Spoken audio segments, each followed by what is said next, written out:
अस्सलाम वालेकुम dear guys. आज की इस वीडियो में हम बात करेंगे कुछ ऐसे अल्फाज की जिनकी पास्ट और पास्ट पार्टिसिपल यानी सेकंड और थर्ड फॉर्म चेंज नहीं होती, जो फर्स्ट फॉर्म होती है वो ही रहती है। तो हमारे पास पहले नंबर पे है कट।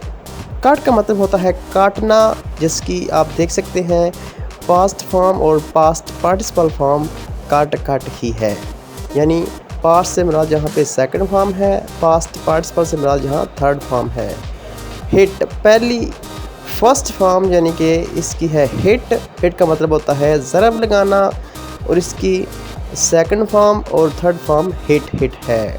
नेक्स्ट हमारे पास डियर गाइस है हर्ट। हर्ट का मतलब होता है चोट लगाना, ज़ख्म लगाना, हर्ट।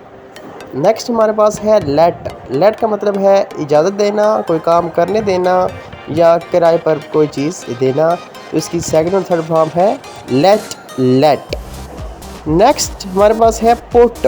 पुट का मतलब होता है रखना, इसकी सेकंड और थर्ड फॉर्म है पुट। नेक्स्ट हमारे पास है रीड। रीड का मतलब होता है पढ़ना, इसकी सेकंड और थर्ड फॉर्म है रेड।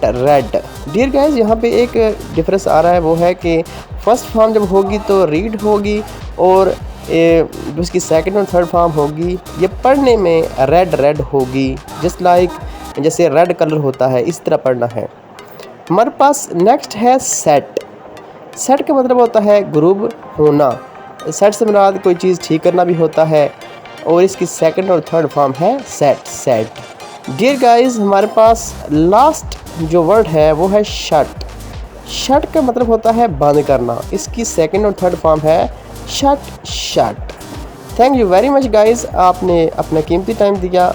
मेरी हर वीडियोस का नोटिफिकेशन पाने के लिए इस चैनल को लाजमी सब्सक्राइब करें।